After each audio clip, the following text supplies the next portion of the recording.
Aviation development boomed during World War I, but afterwards, when it was no longer required to fly aircraft in anger, pilots still wanted to fly in their private capacity without breaking the bank. But it was soon realized that the big wartime Aero engines weren't all that well suited to smaller private aircraft, or training aircraft for that matter.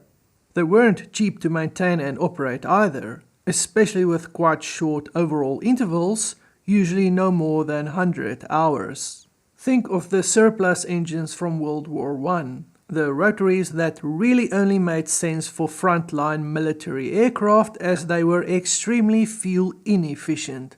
And after the war, in some cases civilian operators wouldn't take these for free due to the immense operating cost. Another example is the unreliable and expensive to maintain Curtiss OX5 V8.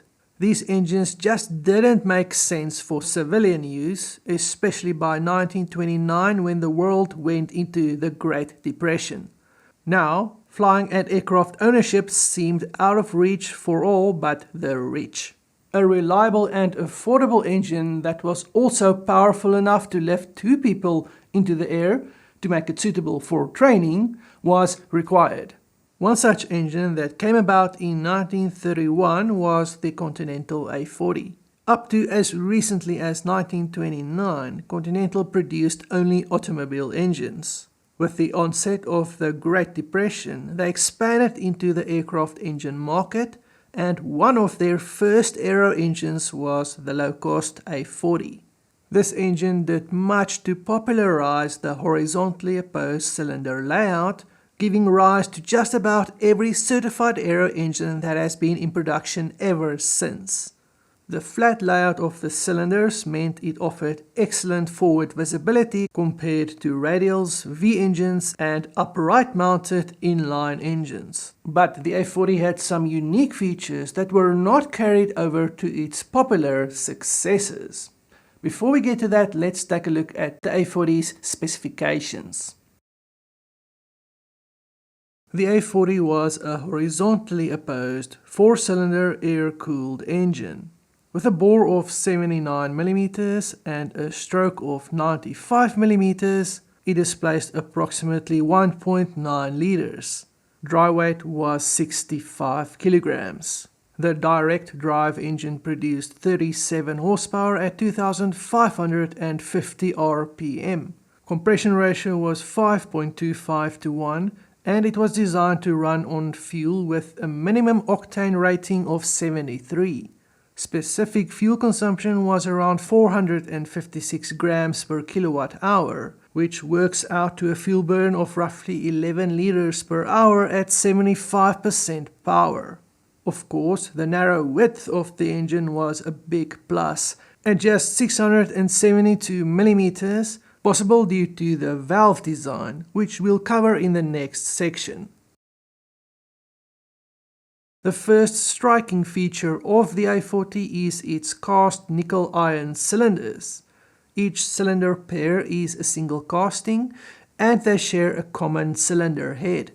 Intake and exhaust valves were on the underside of the cylinder, and between the 2 exhaust pipes, one air intake hose was shared on each side of the engine. It didn't make use of the well-known overhead valve layout we see in most piston Aero engines today, but instead used an L-head, a type of side valve or flathead layout.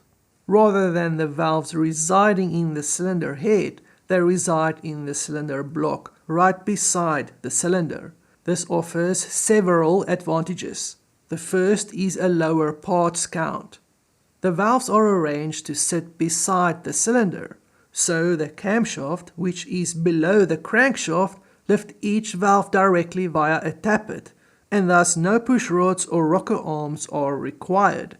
Fewer moving parts meant greater reliability, which showed in the overall intervals, which were quite respectable for the time. For the definitive variants, this was 200 hours before a top overhaul and 500 hours before a major overhaul. Lower parts count also meant it was cheaper to manufacture, something that mattered greatly during the Great Depression. Fewer parts contributed to a more compact and lighter engine as well, and the absence of valves in the cylinder head allowed for a narrower engine overall. The engine also allowed for easy starting, important since it needed to be hand-propped. Despite the disadvantages of the L-head layout, which we'll get to, its advantages were just what was needed at the time. The A40 powered some very influential early light aircraft, the most notable of which was the Taylor E2 Cub, sharing the same mission as the A40 engine, to introduce low-cost aviation. This not only made it possible for many to own a light aircraft, but made flight training affordable. It was a two-seat light aircraft with an empty weight of 231 kilograms that could climb at a very respectable 400 feet per minute, could climb to 12,000 feet and had a cruise speed of around 61 knots or 70 miles per hour. A Taylor Cub sold for $1,325 in 1931. The initial variants of the A40 were far from trouble-free. With only two main bearings supporting the crankshaft, there was quite a bit of flex, resulting in excessive bearing wear and even fractured crankshafts. The A40 also suffered various other problems, including overheating. Most of these issues were resolved with the Series 2 variant by 1933, and the engine kept being improved through the Series 3, 4 and 5 variants. Throughout most of its production life, the engine used single ignition with a scintilla magneto, apparently quite reliable in service. It also made use of a Stromberg NA-S2 updraft carburetor. From the Series 4 variant onwards, power was increased to 40 horsepower at 2,575 RPM. The definitive development of the E2 Cub was the J2 Cub, but when Taylor Aircraft went bankrupt in 1930, Piper bought its assets, keeping Gilbert Taylor on as president. After a falling out over design disagreements, Taylor left the company and founded Taylor Craft, where he designed a new two-seat aircraft, the Taylorcraft A, powered by the same Continental A40. This airplane led to a long line of light aircraft bearing the Taylorcraft name. Piper subsequently modified the J2 Cub, and by late 1937 a new version emerged, the famous Piper J3 Cub.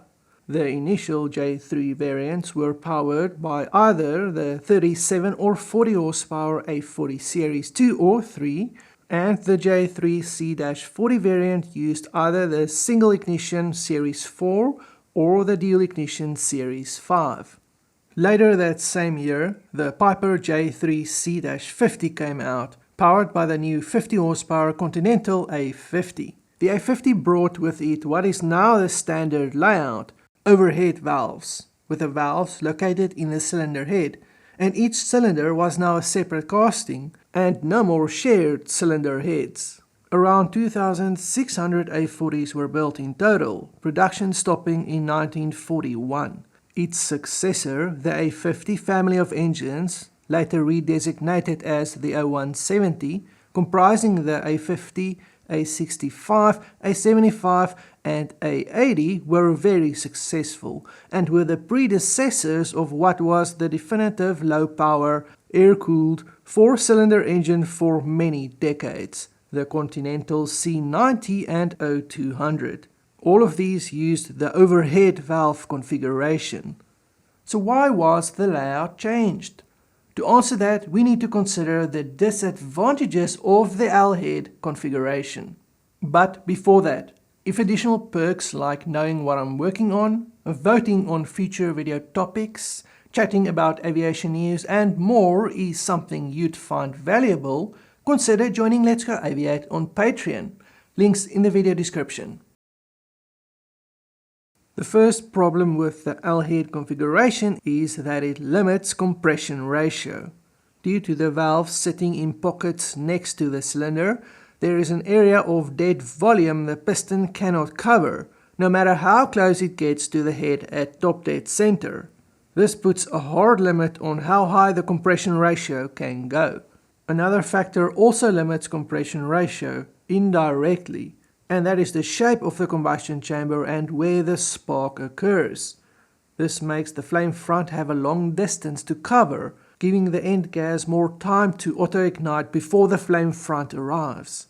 This means the compression ratio needs to be kept lower to avoid detonation. Those are the major ones, but there are more. Another is airflow restriction due to the sharp turns the intake charge needs to make to get into the combustion chamber. And the same is true for exhaust gases leaving it. Also, because the intake and exhaust valves sit very close together in the same valve pocket, exhaust gases interfere with the intake charge. Since the intake stroke follows the exhaust stroke, residual exhaust gas can mix with the fresh charge, and this also reduces the amount of valve overlap that's practical. These breathing issues limit the maximum RPM the engine can attain. These issues can be addressed to a limited extent, but the more effective fix is simply moving to overhead valves, and that is exactly what Continental did from the A50 onward. For aviation, the L-head layout virtually died out with the A40, but not forever. The L-head or flathead made a reappearance in the D-motor LF26 in 2009. It is a horizontally opposed 4-cylinder engine just like the A40. With a bore of 103.6 mm and a stroke of 80 mm, it displaces 2.7 liters and has a dry weight of 58 kilograms, or 63 to 67 kilograms installed with fluids. Very lightweight for this power class.